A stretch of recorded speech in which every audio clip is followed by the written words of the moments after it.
Good morning to all of you. Welcome to Starlink Education channel. I am Ritik.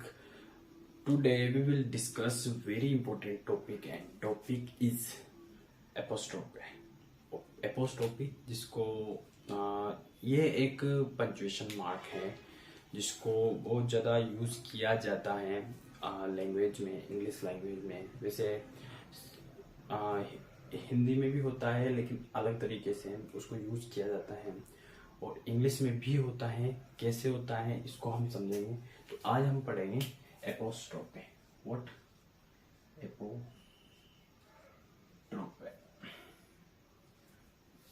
एपोस्ट्रोफे जो कि एक punctuation mark है, इसको कैसे यूज करते हैं इंग्लिश लैंग्वेज में। ओके, तो इसको ये एक मार्क है, पंक्चुएशन मार्क, ये मैंने बता दिया। और इसमें क्या होता है, ये क्या बताता है, रिलेशन बताता है। जैसे आपने पढ़ा होगा प्रीपोजिशन में या कहीं देखा होगा, वो जो रिलेट करता है, रिलेशन बताता है, पोजीशन बताता है, वही काम एक एपोस्ट्रोफी करता है। और एपोस्ट्रोफी को रिप्रेजेंट करते हैं हम ऐसे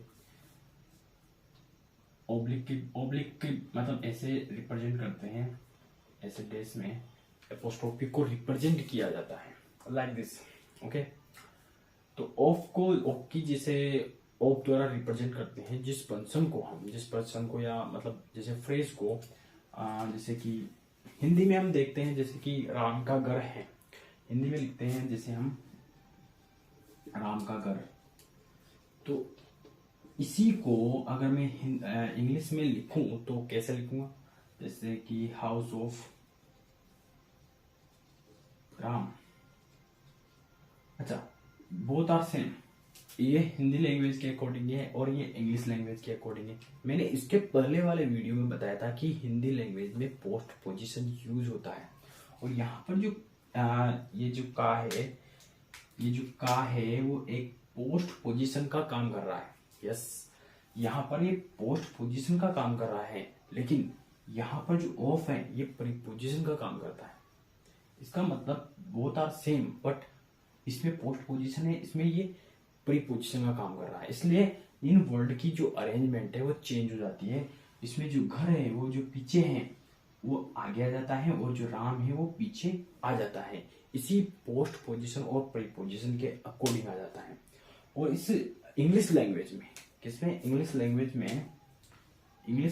में जो यूज होते हैं maximum time 95% usually preposition use होते हैं। इसलिए हम प्रीपोजिशन एक पार्ट्स ऑफ स्पीच भी पढ़ते हैं। यस, और जो हिंदी के अकॉर्डिंग देखा जाए तो हिंदी में यूज होते हैं पोस्ट पोजिशन।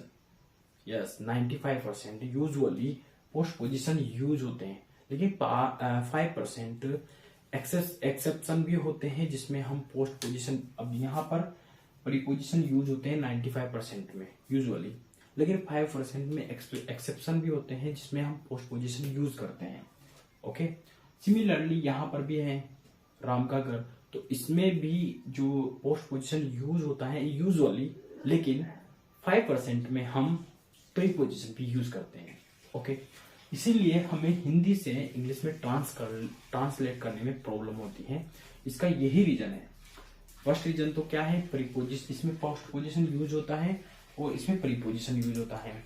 सेकंड क्या है, इसका जो ऑर्डर होता है वर्ब लास्ट में होती है और इंग्लिश के ऑर्डर में वर्ब मिडल में होती है।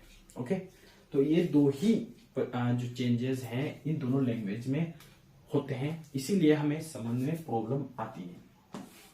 ओके, यहाँ पर जो एपोस्ट्रोफी को रिप्रेजेंट किया जाता है इस तरह सिंबल से, और यह एक पंक्चुएशन मार्क है जो रिप्रेजेंट करता है किसको, रिलेशन को,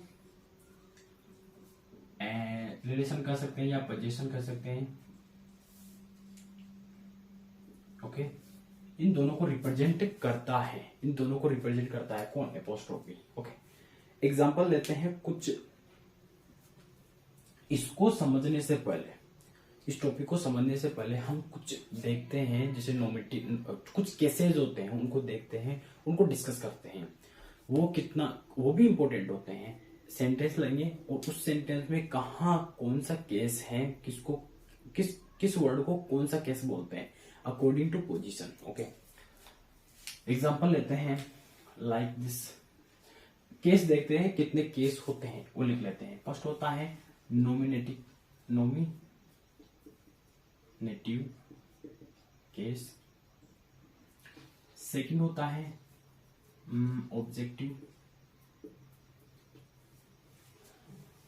objective case. Okay. And third होता है पजेसिव केस।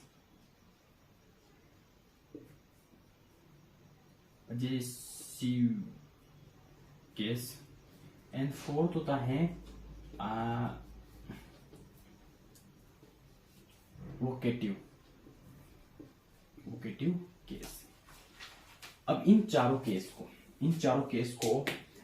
केस को हम एग्जाम्पल लेंगे और उसके थ्रू समझते हैं कि किसी एग्जाम्पल में इनकी पोजीशन कहाँ होती है और सिचुएशन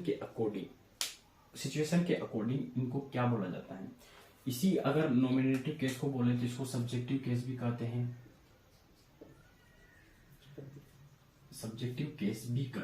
ओके, यहाँ पर स्पेस है। सब्जेक्टिव केस भी कहते हैं। एग्जाम्पल लेते हैं, देखना।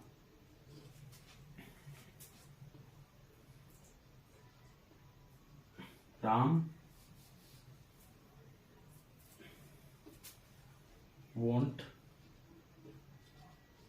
wants to go to market.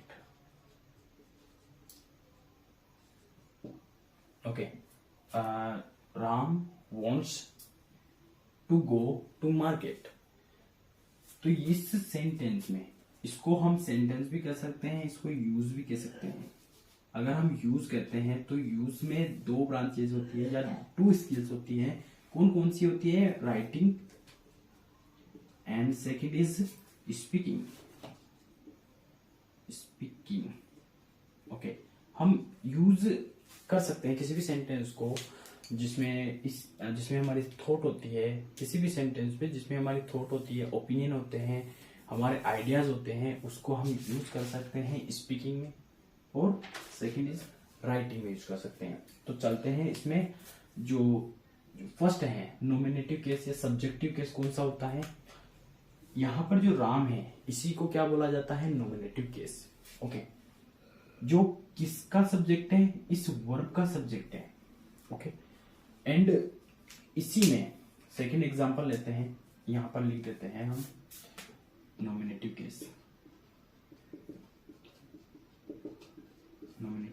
Okay, and second लेते हैं हम एग्जांपल और उससे समझते हैं objective case. I have lots of I have a pen, I have a marker. Okay, अब इसमें जो सेकंड सेंटेंस है इसमें ऑब्जेक्टिव केस कौन सा है? इसको क्या बोलेंगे? इस वर्ब का क्या है? ऑब्जेक्ट है, इसीलिए इसको क्या बोलेंगे? Objective case. आई थिंक आपको समझने में आ रहा होगा। ओके, अब चलते हैं नेक्स्ट, थर्ड है जो हमने एग्जाम्पल लिया था। कौन सा? जिसमें ओके एग्जाम्पल लिया था उसको भी देखते हैं। चलो दूसरा एग्जाम्पल ले लेते हैं। C is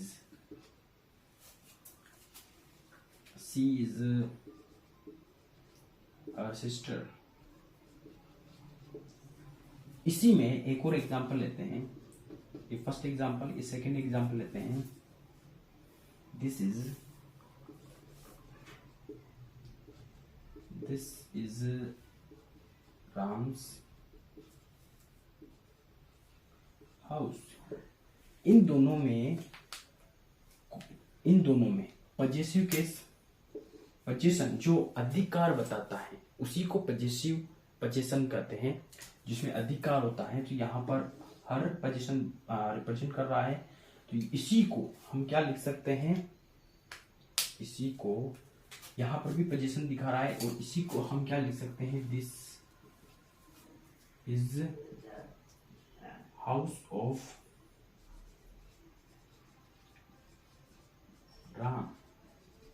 okay, I think आपको समझने में आया होगा। इसी सेंटेंस को this is house of Ram लिख सकते हैं। अब यहां पर एक बात समझना, आप मैसेज एक है लेकिन कहने के तरीके यहां पर दो हैं, इसलिए यहां एक पॉइंट निकल के आता है कि किसी भी बात को कहने के लिए बहुत सारे मेथड होते हैं। जैसे किसी भी बात को कहने के लिए बहुत सारे मेथड होते हैं, जैसे हम ईडियम भी यूज करते हैं और एक सिंपल वे, एक डिफिकल्ट वे यूज करते हैं। और डिफिकल्ट वे यहाँ पर ईडियम्स काम करते हैं, सिंपल वे उसी बात को सिंपल वे से भी कर सकते हैं। और यहाँ पर भी same, this is Ram's house और this is house of Ram.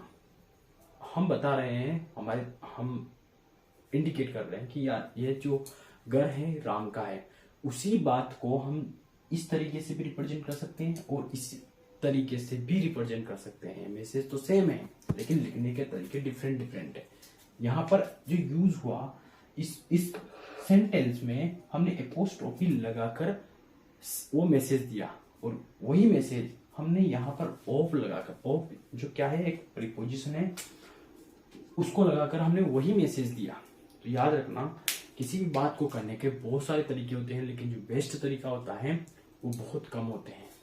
इनमें से ये जो इन तीनों में यहां पर जो अंडरलाइन हो रहा है, ये क्या रिप्रेजेंट कर रहे हैं? Position.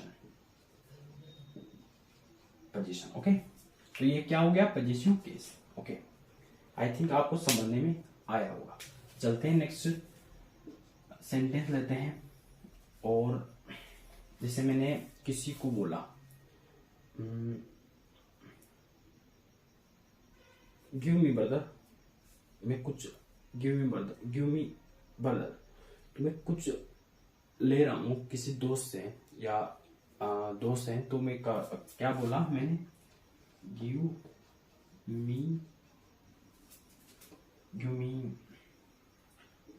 Me it.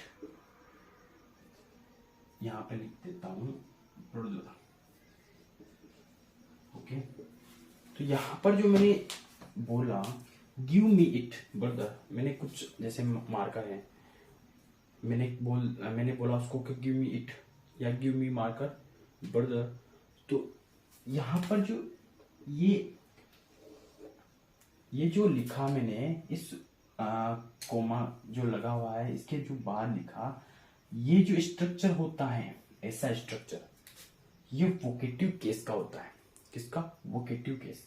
Vocative case जो फोर्थ है वोकेटिव केस होता है, जिसमें give me it brother, can you help me friend, can you help me dear. हम ऐसे कहते हैं कि can you help me dear, जो डियर लगाते हैं, जो यहाँ पर डी जैसे लिख सकते हैं हम उसको भी। कैसे लिखेंगे? कैन यू, यहाँ पर वुड लिख लेते हैं, would you give me help, would you help me dear. Okay, तो यहाँ पर would you help me dear, तो यहाँ पर जो ये वाला स्ट्रक्चर बना है यहाँ पर, ये कहलाता है वोकेटिव केस। ओके, इसमें ऐसे भी लिख सकते हैं, इसी का अगर फोर देखें तो यहाँ पर लिख सकते हैं, इसको हटा देते हैं। वोकेटिव केस का ही एक और एग्जांपल लेते हैं हम। आई थिंक आपने लिख लिया हुआ ये, तो हम एक और एग्जांपल लेते हैं जो वोकेटिव केस का होगा। यहाँ ले लेते हैं, are you going there, going there. यहां पर लिख देते हैं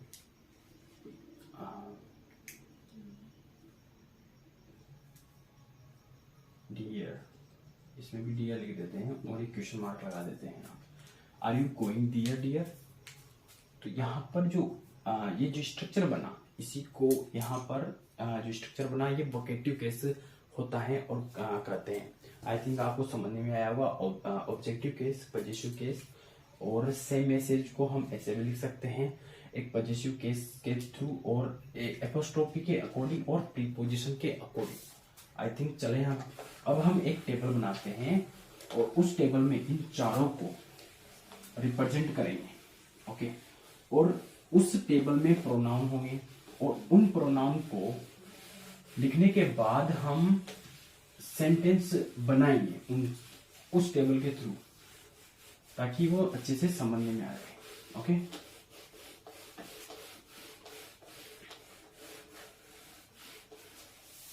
इस एपोस्ट्रोफी को समझने से पहले हम कुछ और बातें समझ लेते हैं। जैसे यहां पर लिखेंगे हम नॉमिनेटिव केस, यहां पर लिखेंगे हम ऑब्जेक्टिव केस, आई थिंक हो जाएगा। यहां लिखेंगे पजेसिव केस, इसमें 2 ब्रांचेज होगी, एक पजेसिव एडजेक्टिव और दूसरा जो सेकंड है वो होगा, देखना, पजेसिव प्रोनाउन। ओके, अब जो नेक्स्ट है वो होगा रिफ्लेक्सिव प्रोनाउन। आई थिंक आपको दिख रहा होगा, ये रिफ्लेक्सिव प्रोनाउन है, उसको यहां पर लिखेंगे और यहां पर नॉमिनेटिव केस, ऑब्जेक्टिव केस और पजेसिव एडजेक्टिव और पजेसिव प्रोनाउन और एंड लास्ट में रिफ्लेक्सिव प्रोनाउन। अब इसमें लिखने से पहले इसको छोड़ के जो बाकी 1 2 3 4 बॉक्स हैं उनमें जो हम लिखने वाले हैं वो लिखने वाले हैं प्रोनाउन। ओके, जो प्रोनाउन आएंगे वो प्रोनाउन नाउन को रिप्लेस करते हैं। ओके, प्रोनाउन बनने से पहले या बनाने से पहले, जितने भी बनाए उसके पहले वो उन नाउन के लिए, नाउन बने हैं उन नाउन को रिप्रेजेंट करने के लिए ही प्रोनाउन बनाए गए हैं और ये सभी लैंग्वेज में बनाए गए हैं। सभी लैंग्वेज में होते हैं प्रोनाउन डिफरेंट नेम से होते हैं, लेकिन जैसे हिंदी में सर्वनाम होते हैं वैसे इंग्लिश में प्रोनाउन होते हैं। तो इनमें प्रोनाउन हम जो लिखेंगे वो किसी भी नाउन को रिप्रेजेंट कर सकते हैं। जैसे नॉन लिविंग थिंग होती है उसको रिप्रेजेंट करने वाले डिफरेंट नाउन होते हैं, लिविंग थिंग को रिप्रेजेंट करने वाले डिफरेंट नाउन होते हैं और प्लूरल को रिप्रेजेंट करने वाले नाउन डिफरेंट होते हैं और सिंगुलर थिंग या कोई पर्सन को रिप्रेजेंट करने के लिए डिफरेंट नाउन होते हैं। उन्हीं को हम देखते हैं, लेकिन जो लिखे जाएंगे प्रोनाउन वो नाउन के लिए ही लिखे जाते हैं और कोई भी पार्ट्स ऑफ स्पीच नहीं है जिसके लिए प्रोनाउन लिखे जाते हैं, याद रखना ये। तो हम फर्स्ट लेते हैं, फर्स्ट है हमारे पास आई का जो ऑब्जेक्ट होता है वो होता है मी और यहाँ पर पजेसिव जो होता है वो होता है माई। अब देखना यहाँ पर पजेसिव एडजेक्टिव ध्यान से सुनना, पजेसिव एडजेक्टिव है यहाँ पर है पजेसिव प्रोनाउन। पजेसिव एडजेक्टिव, जितने भी पजेसिव एडजेक्टिव आएंगे वो ऑलवेज नाउन के साथ ही आते हैं। लेकिन अभी कौन कौन से हैं ऐसे पजेसिव एडजेक्टिव जिनको हम यहाँ पर लिखने वाले हैं, लेकिन ये जब भी आएंगे वो नाउन के साथ में ही आएंगे। और इसके बाद जो आने वाले हैं पजेसिव प्रोनाउन जैसे माइन, इसके बारे में देखें। पजेसिव प्रोनाउन ऐसे प्रोनाउन होते हैं जो विदाउट नाउन आते हैं, लेकिन विदाउट नाउन, जैसे यहाँ पर माई बुक है तो यहाँ पर जैसे माई बुक, तो यहाँ पर माई ब्रदर तो माइन लिख देंगे हम। इसका मतलब इसी के अंदर वो इन्वॉल्व होता है, लेकिन उसका जो जिक्र होता है उसके बारे में इंफॉर्मेशन पहले लिखी होती है। किसमें? जैसे सेंटेंस में पहले इंफॉर्मेशन होती है फिर इसको लिखा जाता है। पजेसिव प्रोनाउन को तभी लिखा जाता है जब जिक्र हो पहले। ओके, सेंटेंस लेंगे तब इसको समझेंगे, ये बहुत ज्यादा इंपॉर्टेंट है। लेकिन पजेसिव एडजेक्टिव ऑलवेज नाउन के साथ ही आता है, लेकिन वो कौन से पजेसिव एडजेक्टिव है उनको हम यहाँ लिखेंगे, और पजेसिव प्रोनाउन वो कौन से हैं जो विदाउट नाउन आते हैं उनको भी यहाँ लिखेंगे। फिर इनको सेंटेंस लेकर हम समझेंगे। ओके, यहाँ पे जो रिफ्लेक्सिव है माई सेल्फ। अच्छा, माई सेल्फ, सेल्फ को अगर हम सिंगुलर से प्लूरल बनाते हैं, हमने पढ़ा था सेल्फ, जब इसको सिंगुलर से प्लूरल बनाते हैं तो एक कंडीशन होती है कि वर्ड्स को जब सिंगुलर से प्लूरल बनाते हैं तो बहुत सारे स्ट्रक्चर में बहुत सारे चेंजेस आते हैं। कभी सफिक्स में चेंज आता है तो कभी मिडल में, जिसको सरकमफिक्स बोलते हैं, उसमें चेंज आता है। तो इसमें क्या चेंज आता है कि एफ को रिमूव करके या एलिमिनेट करके वी में चेंज करके और वीईएस को ईएस को ऐड कर देते हैं, ऐसे भी कर सकते हैं। और इसी बात को ऐसे भी कर सकते हैं कि एफ को रिमूव करके वीईएस ऐड कर देते हैं, इसीलिए वह सिंगुलर से प्लूरल बन जाता है सेल्फ। और ये हो जाता है, ये सिंगुलर है और ये प्लूरल, ये प्लूरल फॉर्म है, ये सिंगुलर फॉर्म है। ओके, आई थिंक आपको समझने में आया होगा। अभी यहाँ पर जो रिफ्लेक्सिव प्रोनाउन होंगे, जो सिंगुलर है उनको भी लिखेंगे और जो प्लूरल है उनको भी लिखेंगे। ओके, अब आता है वी, और यहाँ पर जो ऑब्जेक्टिव केस है वो आएगा अस, और यहाँ पर जो पजेसिव एडजेक्टिव है ये है और यहाँ पर पजेसिव प्रोनाउन है वो होगा ओवर्स। ओके, आई थिंक आपको समझने में आ रहा होगा। ओवर सेल्फ, अब यहां पर ओवर सेल्व्स, जो मैंने यहां पर अभी बताया था वही सेल्व्स है, over selves. Okay, I think आपको समझने में आया होगा। Reflexive pronoun and possessive pronoun, और यहां पर पजेसिव एडजेक्टिव और ये। ओके, अब चलते हैं आगे। यू का जो ऑब्जेक्टिव के साथ होता है वो यू होता है, और पजेसिव जो एडजेक्टिव है यूअर, और पजेसिव जो प्रोनाउन है वो होता है यूअर्स। ओके, रिफ्लेक्सिव जो प्रोनाउन होते हैं वो होते हैं your self. Okay, I think आपको समझ में आया होगा, यूअर सेल्फ। ओके, चले नेक्स्ट। यहां पर ओके, यहां पर यू आएगा, sorry, you objective case you same होता है, इसमें कोई कंफ्यूज नहीं होता, इसमें कोई कंफ्यूज होने की बात नहीं है। जब हम प्रैक्टिस करते हैं बार बार हमारे सामने जब ये यू आते हैं किसी वर्ब के बाद में या फिर किसी प्रीपोजिशन के बाद में, तो हम हमारे ये हैबिट में आने लगते हैं कि ये ऑब्जेक्टिव केस है, यहाँ पर मतलब वर्ब के बाद में है तो ऑब्जेक्टिव केस है, और अगर वर्ब के पहले है तो सब्जेक्टिव केस है या नॉमिनेटिव केस है। तो ये हैबिट में आने लगते हैं अगर हम बार बार इसकी रिपीट करते हैं, रिवाइज करते हैं। तो यहाँ पर एक और देखना, एक पॉइंट ये देखना कि यहाँ पर यूअर सेल्व्स भी आएगा। ओके, यहाँ पर टू पार्ट्स निकलते हैं। ये जो पार्ट निकलता है, ये वाला जो ऊपर वाला जो वर्ड है कंप्लीट, ये आता है सिंगुलर के लिए, और जो डाउन वाला है ये आता है प्लूरल के लिए। ओके, आई थिंक आपको समझ में आया हो। अब चलते हैं इट जिसका पजेसिव सॉरी ऑब्जेक्टिव जो केस होता है वो भी इट होता है, और यहाँ इट्स यहाँ पर जो पजेसिव एडजेक्टिव होता है वो इट का वो इट्स होता है, लेकिन इसमें कुछ भी नहीं होता। किसमें? पजेसिव प्रोनाउन कुछ नहीं होता। कहीं कहीं आप देख सकते हो कि पजेसिव जो प्रोनाउन है कहीं कहीं लिखा होता है, लेकिन यहाँ पर नहीं होता। अकॉर्डिंग टू बुक और अकॉर्डिंग टू टीचर। और रिफ्लेक्सिव प्रोनाउन अगर देखा जाए तो इट सेल्फ होता है, इट सेल्फ। अब देखते हैं आगे। ओके, ही और सी। ही का देखते हैं हम। अगर ही का देखें तो यहाँ पर हिम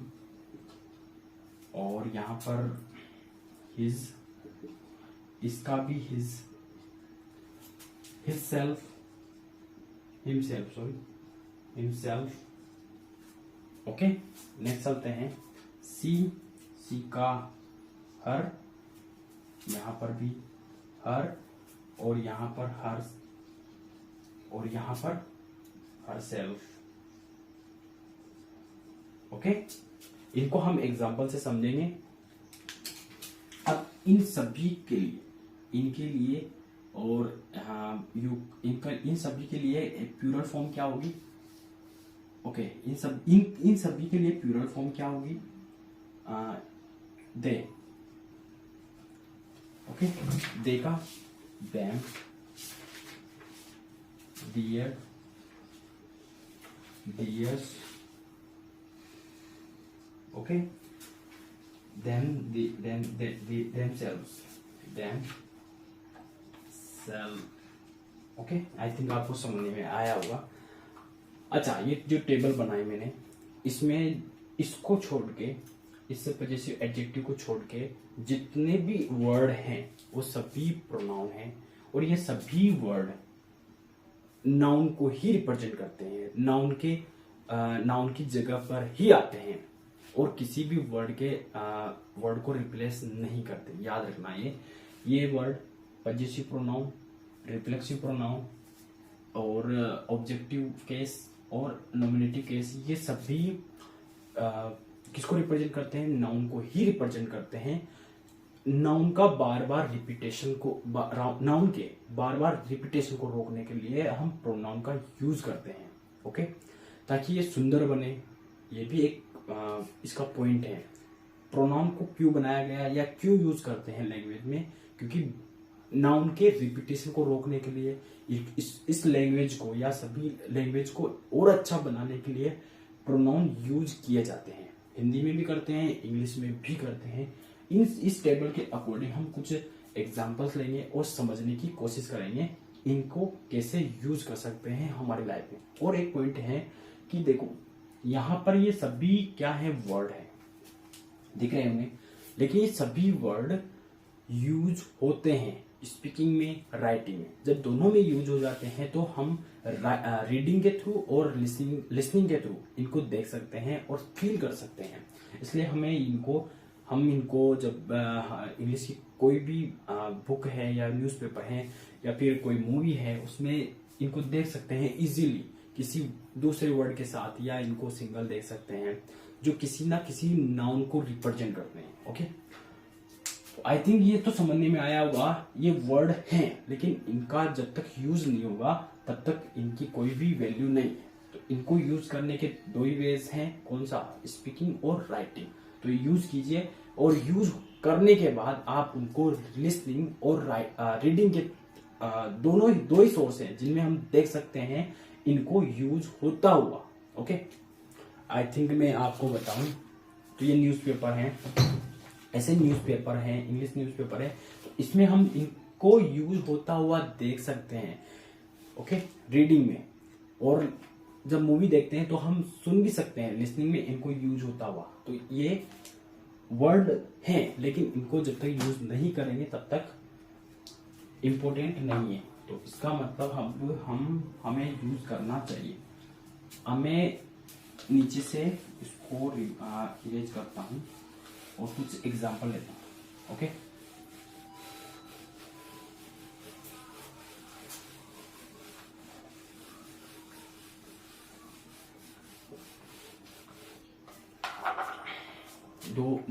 एक दो एग्जाम्पल लेता हूँ मैं। देखो, यहां से लेता हूँ। He gave me the book. Sorry, he gave me the book. Okay, example लेता हूँ मैं। Second, this is mine book. Third example लेता हूं मैं। इसमें क्या मिस्टेक है, कहाँ मिस्टेक है, कुछ सेंटेंस ऐसे होंगे जिनमें मिस्टेक है और कुछ ऐसे सेंटेंस होंगे जिनमें कुछ भी मिस्टेक नहीं है। आप इसको इसमें फाइंड करना। Okay,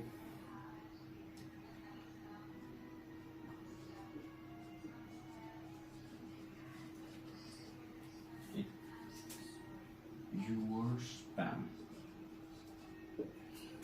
fourth,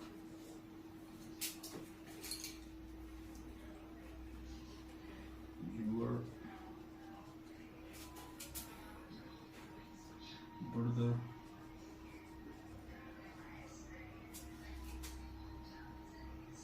is very intelligent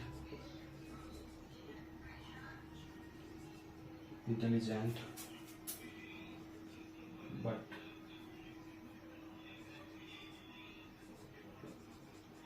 mine is very lazy। Okay, I think दिख जाएगा आपको। एक और एग्जांपल लेते हैं। फिफ्थ,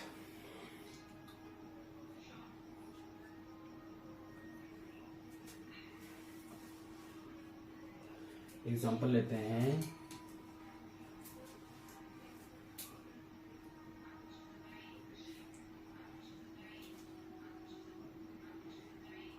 दिस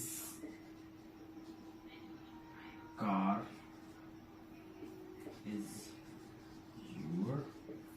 यूर है, यहाँ पर देख लेना, यह यूर आई थिंक।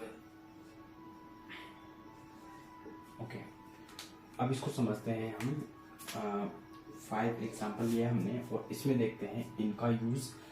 कुछ सेंटेंस 5 सेंटेंसेस हैं और इनके थ्रू जब तक हम यूज नहीं करेंगे तब तक। और यूज करने के 2 ही वेज होते हैं, एक one is speaking and second is writing. Okay, इसी में हम यूज कर सकते हैं। जब स्पीकिंग में यूज करेंगे हम तो सामने वाला उसको लिसन करेगा तो उसकी लिसनिंग स्किल, और राइटिंग में यूज करेंगे हम तो हम पढ़े या कोई और पढ़ेगा तो रीडिंग स्किल। तो चारों स्किल्स हमें समझ में आ गई या फिर हमारी क्लियर हो गई, तो इजीली लैंग्वेज को हम फील कर पाएंगे। ओके, चले। तो ही गिव मी द बुक, तो यहाँ पर इस वर्ब के बाद आया, आफ्टर आया, तो इसका मतलब ये ऑब्जेक्टिव केस है। ओके, रिसीवर का काम कर रहा है तो ऑब्जेक्टिव केस, इसका मतलब सही है। ओके, इसका मतलब ये सही है। दिस इज माइन बुक, क्या यहाँ पर यही बताया था मैंने इसमें कि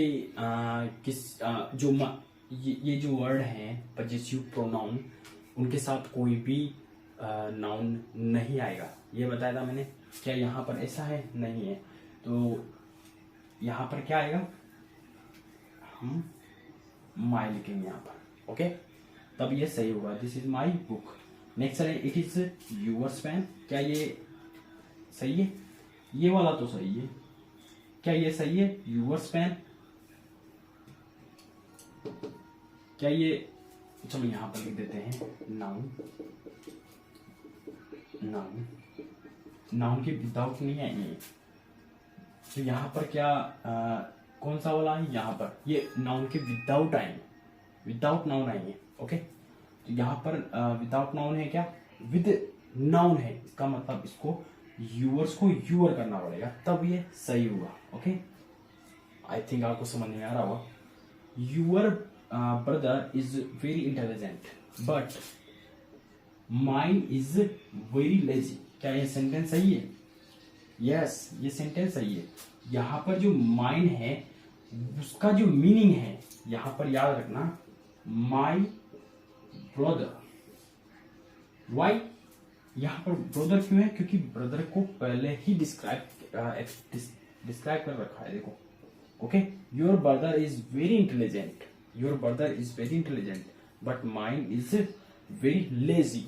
okay, this car is your, क्या ऐसा है? नहीं है। तो इसमें क्या चेंज करेंगे? यहाँ पर ये वाला लिखना पड़ेगा। और क्या ये कंप्लीट स्पेलिंग यहाँ पर है? नहीं है।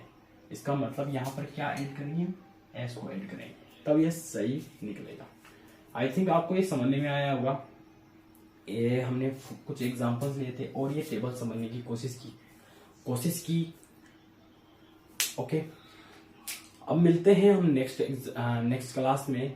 एपोस्ट्रोफी जो रिलेशन और पोजीशन को रिप्रेजेंट करती है, और इसका जो सिंबल है एपोस्ट्रोफी का वो ऐसा होता है एस। ये एपोस्ट्रोफी ये एक पंक्चुएशन मार्क है और लैंग्वेज में बहुत यूज होता है। और इसके बाद जो इसके एग्जाम्पल हैं इसको एक्सप्लेन करेंगे नेक्स्ट क्लास में। तो मिलते हैं, take care and thank you.